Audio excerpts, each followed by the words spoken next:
ದೇವರು ಪ್ರೀತಿಸುವ ಪ್ರೀತಿಯ ಬಿಗ್ ಜೆ ಟಿ ವಿ ಪ್ರಿಯ ವೀಕ್ಷಕರಿಗೆ ನಮ್ಮ ಕರ್ತನಾದ ಯೇಸು ಕ್ರಿಸ್ತನ ಹೆಸರಿನಲ್ಲಿ ನಿಮ್ಮನ್ನು ವಂದಿಸಿ ಸ್ವಾಗತ ಬಯಸ್ತಿದ್ದೇವೆ. ಬನ್ನಿರಿ, ಇಂದು ನಾವು ದೇವರ ವಾಕ್ಯವನ್ನು ಅಧ್ಯಯನ ಮಾಡಿಕೊಳ್ಳೋಣ. ಇಂದಿನ ನಮ್ಮ ಅಧ್ಯಯನ ಎಫೆಸದವರಿಗೆ ಬರೆದ ಪತ್ರಿಕೆ 4ನೇ ಅಧ್ಯಾಯ, ಎಫೆಸಿಯನ್ಸ್ ಚಾಪ್ಟರ್ 4.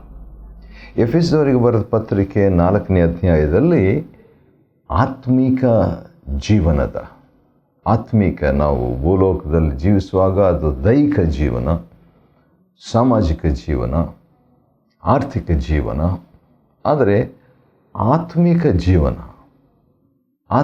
ಜೀವನದ 18 ರಹಸ್ಯಗಳು ಎಫೆಸ 4ರಿಂದ ನಾವು ನೋಡಲಿಕ್ಕಿದ್ದೇವೆ. 18 ಸೀಕ್ರೆಟ್ಸ್ ಆಫ್ ಸ್ಪಿರಿಚುವಲ್ ಲೈಫ್.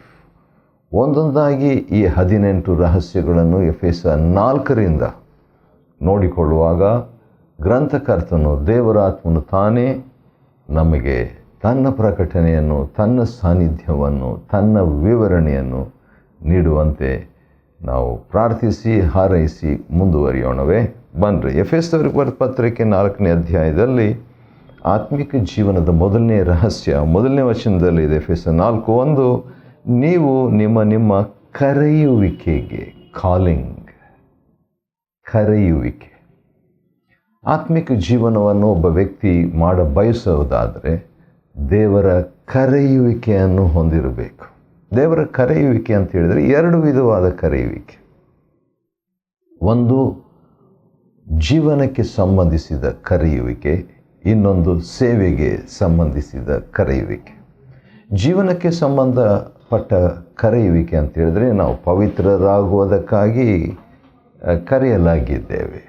ಪವಿತ್ರರಾಗುವ ಕರೆ, ಸ್ವತಂತ್ರರಾಗುವ ಕರೆ, ಹೌದು, ಕ್ರಿಸ್ತನಿಗಾಗಿ ಬಾಧೆ ಪಡುವಂಥ ಒಂದು ಕರೆ. ಈ ರೀತಿಯಾಗಿ ಕರೆ ಅದು ಜೀವನಕ್ಕೆ ಸಂಬಂಧಪಟ್ಟ ಕರೆ. ಆ ಕರೆ ಮತ್ತು ಕೆಲವೊಮ್ಮೆ ದೇವರು ನಂಬಿಗಸ್ತರಾಗಿ ಆ ರೀತಿಯಾಗಿ ಕರ್ತನಿಗಾಗಿ ಬಾಳುವಂಥವರನ್ನು ಸೇವೆಗಾಗಿ ಕೂಡ ಕರೆಯುವಂಥ ಸಾಧ್ಯತೆ. ಆದುದರಿಂದ ಆ ಕರೆ ಅನ್ನುವಂಥದ್ದು ಆತ್ಮಿಕ ಜೀವನದ ಮೊದಲನೇ ರಹಸ್ಯ. 2ನೇ ರಹಸ್ಯ ದೀನತ್ವ, ಹ್ಯುಮಿಲಿಟಿ.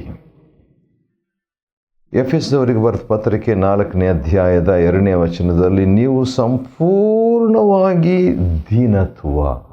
ವಾವ್, ಇದು ಭಾಳ ಇಷ್ಟ ನನಗೆ. ಯಾಕಂದರೆ ಈ ಪದ ದೀನತ್ವ ಅಂದರೆ ಇಷ್ಟ ನನಗೆ. ಅಂದರೆ ಇತ್ತೀಚೆಗೆ ಒಂದು ಬೈಬಲ್ ಸ್ಕೂಲ್ ಪ್ರಾರಂಭ ಮಾಡಿದ್ದೇವೆ. ಅದರ ಹೆಸರು ದೀನತ್ವದ ಬೈಬಲ್ ಶಾಲೆ ಅಂತ ಹೇಳ್ಬಿಟ್ಟು, ಹ್ಯುಮಿಲಿಟಿ ಬೈಬಲ್ ಸ್ಕೂಲ್. ಯಾಕೆ ಆ ರೀತಿಯಾಗಿ ಅಂದರೆ ನಾವೆಲ್ಲರೂ ಅಲ್ಲಿರುವಂಥ 20 ವಿದ್ಯಾರ್ಥಿಗಳು ದೀನರಂತಲ್ಲ, ಬೋಧಿಸುವಂಥ ನಾನು ಸಂಪೂರ್ಣ ದೀನನಂತಲ್ಲ, ಆದರೆ ದೀನತ್ವ ಕಲಿಯ ಬಯಸ್ತಾ ಇದ್ದೇವೆ ನಾವೆಲ್ಲರೂ. ವಿದ್ಯಾರ್ಥಿ, ಬೋಧಿಸುವವರು ಎಲ್ಲರೂ ಕೂಡ ದೀನತ್ವ. ಅದು ಎಂಥ ದೀನತ್ವ ಅಂತ ಹೇಳುವಾಗ ಸಂಪೂರ್ಣ ದೀನತ್ವ. ಯಾಕಂದರೆ ಯೇಸು ಕರ್ತನು ತನ್ನ ಜೀವನದಲ್ಲಿ ಏನೆಲ್ಲ ಮಾಡಿದ್ದಾಗ್ಯೂ ಅದನ್ನು ಕಲಿತುಕೊಡ್ರಿ ಅಂತ ಹೇಳಿಲ್ಲ. ಒಂದನ್ನು ಮಾತ್ರ ಕಲಿತುಕೊಳ್ಳ್ರಿ ಅಂತ ಹೇಳಿರುವಂಥದ್ದು ದೀನತ್ವ. ಮತ್ತಾಯ 11:29ನೇ ವಚನ. ಸಂಪೂರ್ಣ ದೀನತ್ವ ಆತ್ಮಿಕ ಜೀವನದ 2ನೇ ರಹಸ್ಯ. 3ನೇದಾಗಿ ಸಾತ್ವಿಕತ್ವ, ಜೆಂಟಲ್ನೆಸ್, ಸಾತ್ವಿಕತ್ವ. ಈ ಸಾತ್ವಿಕತ್ವದ ಬಗ್ಗೆ ನನಗೆ ಹೆಚ್ಚಾಗಿ ಗೊತ್ತಿಲ್ಲ, ತಿಳ್ಕೊಳ್ಳೋ ಬಯಸ್ತೇನೆ. ಈ ಸಾತ್ವಿಕತ್ವ ಒಂದು ರೀತಿಯ ದಯೆಯುಳ್ಳದ್ದು, ಕರುಣೆಯುಳ್ಳದ್ದು ಮತ್ತು ನೋವನ್ನು ಅನುಭವಿಸುವಂಥದ್ದು ಈ ಸಾತ್ವಿಕತ್ವ. ಹೆಚ್ಚಾಗಿ ಅದರ ಬಗ್ಗೆ ನನಗೆ ಗೊತ್ತಿಲ್ಲ. ಪ್ರಕಟಣೆ ದೇವರು ನನಗೆ ಕೊಡಲಿ, ನಮ್ಮೆಲ್ಲರಿಗೂ ಕೊಡಲಿ. ಅದು ಹೋಮ್ವರ್ಕ್ ಆಗಿ, ಗೃಹ ಕೆಲಸವಾಗಿ ಇಟ್ಕೊಳ್ಳೋಣ. What is meekness? ಸಾತ್ವಿಕತ್ವ ಅಂದರೆ ಏನು ಅಂತ ಹೇಳ್ಬಿಟ್ಟು.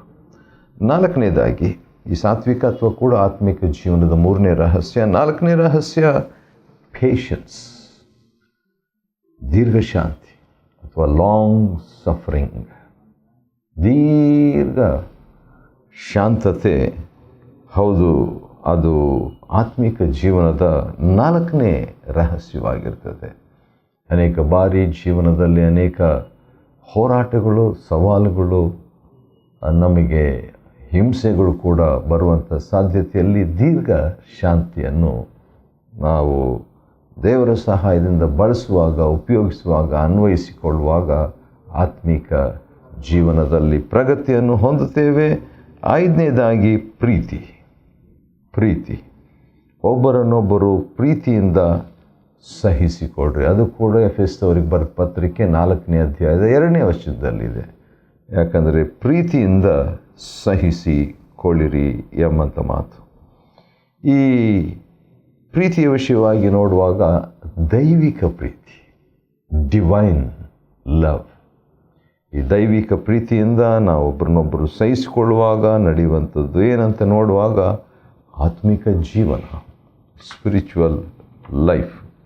ಈ ದೈವಿಕ ಪ್ರೀತಿಯ ಬಗ್ಗೆ 16ನೇ ವಚನದಲ್ಲಿ ಒಳ್ಳೆಯ ಮಾತಿದೆ. ಅದೇನಂತ ಹೇಳಿದ್ರೆ, ದೇಹವು ಪ್ರೀತಿಯಲ್ಲಿ, ಕ್ರಿಸ್ತನ ದೇಹ ಪ್ರೀತಿಯಲ್ಲಿ ಬೆಳೆದು ಕ್ಷೇಮಾಭಿವೃದ್ಧಿಯನ್ನು ಹೊಂದುತ್ತದೆ. ಕ್ಷೇಮಾಭಿವೃದ್ಧಿ.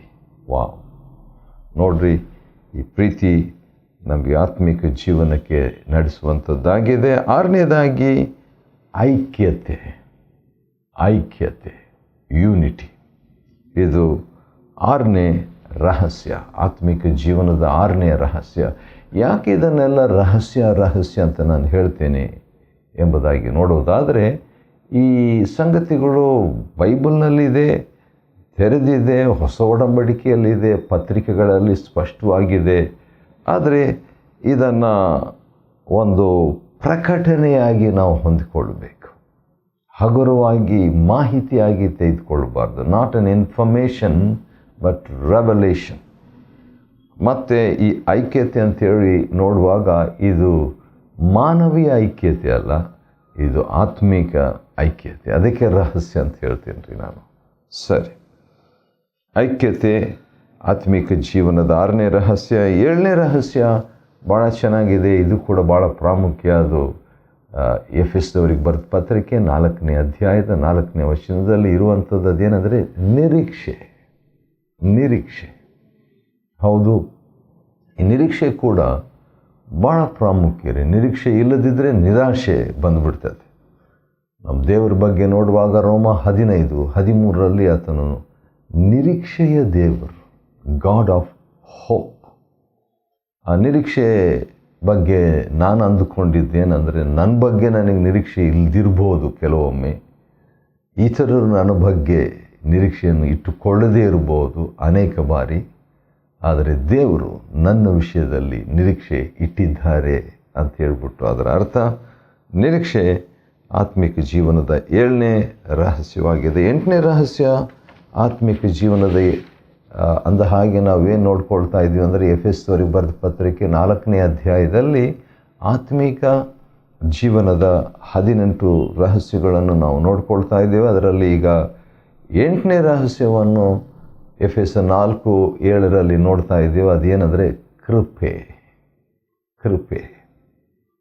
ಹೌದು, ಕ್ರಿಸ್ತನ ವರದ ಅಳತೆಗೆ ಅನುಸಾರವಾಗಿ ನಮ್ಮಲ್ಲಿ ಪ್ರತಿಯೊಬ್ಬನಿಗೂ ಕೃಪೆ ಕೊಡಲಾಗಿದೆ. ಕೃಪೆ ಕೊಡಲಾಗಿದೆ, ಕೃಪಾದಾನ ಕೊಡಲಾಗಿದೆ, ಕೃಪಾವರ ಕೊಡಲಾಗಿದೆ, ವರದಾನ ಕೊಡಲಾಗಿದೆ, ಆತ್ಮಿಕ ವರ ಕೊಡಲಾಗಿದೆ. ಇವೆಲ್ಲ ಒಂದಕ್ಕೊಂದು ಸಂಬಂಧಪಟ್ಟಂಥದ್ದು. ಆದ ಕಾರಣ ಸಂಕ್ಷೇಪವಾಗಿ ಹೇಳಬೇಕಾದ್ರೆ, ನಾವು ಅದಕ್ಕೆ ಯೋಗ್ಯರಲ್ಲ. ಯಾವ ರೀತಿಯಾಗಿ ಅಬ್ರಹಾಮನನ್ನು ದೇವರು ಕರೆದು ಅಬ್ರಹಾಮನನ್ನು ಆಶೀರ್ವದಿಸಂತ ಕೇಳಲಿಲ್ಲ, ಅಬ್ರಹಾಮನು ಪ್ರಾರ್ಥನೆ ಉಪವಾಸದಿಂದ ಬೇಡಲಿಲ್ಲ, ಆದರೂ ಕೂಡ ದೇವರು ಅವನಿಗೆ ಕಾಣಿಸಿಕೊಂಡು ನಿನಗೆ ಆಶೀರ್ವಾದವನ್ನು ಕೊಡ್ತೇನೆ ಅಂತ ಹೇಳಿದ್ದು ಏನು? ಕೃಪೆ. ಅವನು ಕೇಳಲಿಲ್ಲ, ಆದರೆ ದೇವರು ತಾನೇ ಮುಂದಾಳತ್ವ ವಹಿಸಿ ಕೊಟ್ಟಂಥದ್ದು ಕೃಪೆ. ಇದು 8ನೇ ಆತ್ಮಿಕ ಜೀವನದ ರಹಸ್ಯ ಅಂತ ನಾವು ತಿಳ್ಕೊಳ್ಬೋದು. 8th secret of spiritual life. 8 ನೋಡ್ಕೊಂಡೇವೆ, ಇನ್ನು 10 ನಾವು ನೋಡಿಕೊಳ್ಳಬೇಕಾಗಿದೆ. 9ನೇದಾಗಿ ನೋಡುವಾಗ ಪೂರ್ಣತೆ. ಅಥವಾ ಪರಿಪೂರ್ಣತೆ ಅಥವಾ ಪರಿಪಕ್ವತೆ. ಪೂರ್ಣತೆ ಒಂದು ವೇಳೆ ನಿಮ್ಗೆ ಇಷ್ಟ ಇಲ್ಲದಿದ್ದರೆ ಅಥವಾ ಸಿದ್ಧಿಗೆ ಬರುವಂಥದ್ದು ಇಷ್ಟವಿಲ್ಲದಿದ್ದರೆ ಅದಕ್ಕೆ ಬದಲಾಗಿ ಇನ್ನೊಂದು ಪದ ಬಳಸ್ಬೋದು. ಅದೇನಂತ ಹೇಳಿದರೆ ಪರಿಪಕ್ವತೆ, ಮೆಚ್ಯೂರಿಟಿ. 12ನೇ ವಚನದಲ್ಲಿ ದೇವಜನರನ್ನು ಪರಿಪೂರ್ಣತೆಗೆ ತರುವ ಕೆಲಸಕ್ಕೋಸ್ಕರ, ಹೌದು ಕೆಲಸಕ್ಕೋಸ್ಕರ, ಅಂದರೆ ದೇವರು ಕೆಲವರನ್ನು ಅಪೊಸ್ತಲರನ್ನಾಗಿಯೋ, ಕೆಲವರನ್ನು ಪ್ರವಾದಿಗಳನ್ನಾಗಿಯೋ, ಕೆಲವರನ್ನು ಸುವಾರ್ತಿಕರನ್ನಾಗಿಯೋ, ಸಭಾಪಾಲಕರನ್ನಾಗಿಯೋ, ಉಪದೇಶಿಗಳ ಅಥವಾ ಬೋಧಕರನ್ನಾಗಿಯೋ ಕೊಟ್ಟಿರುವಾಗ ಕೊಟ್ಟ ಉದ್ದೇಶ ಏನಂದರೆ ದೇವಜನರನ್ನು ಪರಿಪೂರ್ಣತೆಗೆ, ಪರಿಪಕ್ವತೆಗೆ ತರಬೇಕಂತ ಹೇಳ್ಬಿಟ್ಟು. ಪರಿಪಕ್ವತೆ ಆತ್ಮಿಕ ಜೀವನದ ಒಂದು 9ನೇ ರಹಸ್ಯ. ಯಾಕಂತ ಹೇಳಿದರೆ ಆತ್ಮಿಕ ಜೀವನದಲ್ಲಿ ನಾವು ಶಿಶುಗಳಾಗಿಯೇ ಇದ್ದುಬಿಡಬಾರ್ದು. ನಾವು ಹಾಲು ಕುಡಿಯುವವರಾಗಿ 1 ಕೊರಿಂಥ 3:1 ಪ್ರಕಾರವಾಗಿ ಇದ್ದುಬಿಡಬಾರ್ದು. ನಾವು ಇಬ್ರಿಯ 5 ಪ್ರಕಾರವಾಗಿ ನಾವು ಗಟ್ಟಿಯಾದ ಆಹಾರವನ್ನು ಪೋಷಣೆ ಮಾಡಿಕೊಳ್ಳುವಂಥ, ರುಚಿ ನೋಡುವಂಥ, ಉಣ್ಣುವಂಥ ವ್ಯಕ್ತಿಗಳು ಆಗಬೇಕು. 10ನೇದಾಗಿ ನಾವು ಇನ್ನೊಂದು ರಹಸ್ಯವನ್ನು ನಾವು ನೋಡ್ಕೊಳ್ತಿದ್ದೇವೆ. 10th secret of spiritual life. ನಾನು ಆತ್ಮಿಕವಾಗಿ ಬೆಳಿಬೇಕಾದ್ರೆ ಏನು ಮಾಡಬೇಕು? ಸೇವೆ. 12ನೇ ವಚನ ಎಫೆಸರ್ 4:12. ಸೇವೆಯ ಕೆಲಸಕ್ಕೋಸ್ಕರ. ಸೇವೆ ಅಂತ ಹೇಳುವಾಗ ಯಾವಾಗಲೂ ಪರಿಪೂರ್ಣ ಕಾಲ ಸೇವೆ ಅಂತಾರಲ್ಲ, ನಮಗೆ ಅನುಕೂಲ ಇದ್ದಾಗ ಮಾಡುವಂಥ ಸೇವೆ, ಕೆಲವೊಮ್ಮೆ ಅನುಕೂಲ ಇಲ್ಲದಿದ್ದಾಗ್ಯೂ ಕೂಡ ದೇವರಿಗೋಸ್ಕರವಾಗಿ ಮಾಡುವಂಥ ಸಣ್ಣ ಸೇವೆಯೇ ಆಗಿರ್ಬೋದು. ಒಂದು ಸರಿ ದೇವ್ರ ಸೇವಕರೊಬ್ಬರು ಬೆಲ್ಗಾಮ್ನಲ್ಲಿ ಮಾತಾಡ್ತಾ ಇದ್ದಾಗ ನಾನು ಭಾಷಾಂತರ ಮಾಡ್ತಾ ಇದ್ದೆ. ಅವರು ಹೇಳಿದರು, ನೋಡ್ರಿ ಈ ಒಂದು ಕಿಟಕಿ ಕಾಣ್ತಾ ಇದೆಯಲ್ಲ, ಆಲಯದ ಕಿಟಕಿ, ಅದರಲ್ಲಿ ಹೊಲಸು ಕಾಣ್ತಾ ಇದೆ ಕನ್ನಡಿಯಲ್ಲಿ, ಅದನ್ನು ಯಾಕೆ ಇಷ್ಟು ಕಾಲ ನೀವು ಶುಚಿ ಮಾಡಿಲ್ಲ? ಯಾಕಂದರೆ ಆಲಯಕ್ಕೆ ಸಂಬಂಧಪಟ್ಟಂಥ ಕಿಟಕಿ, ಅದು ಗಾಜು ಅಲ್ಲಿರುವಂಥದ್ದು, ಅದರಲ್ಲಿ ಅಸ್ಪಷ್ಟತೆ ಇಲ್ಲ, ಏನೋ ಸ್ವಲ್ಪ ಹೊಲಸಿದ್ದ ಹಾಗೆ ಇದೆ, ಅದನ್ನು ಶುಚಿ ಮಾಡಬಹುದಲ್ಲ, ಅದು ಕೂಡ ಸೇವೆನೇ ಅಂತ ಹೇಳಿದರು. ಆದರೆ ಅದರ ಭಾವ, ಅದರ ಆತ್ಮ, ಅದರ ಉದ್ದೇಶ ಒಪ್ಪಿಕೊಳ್ಳತಕ್ಕದ್ದೇ.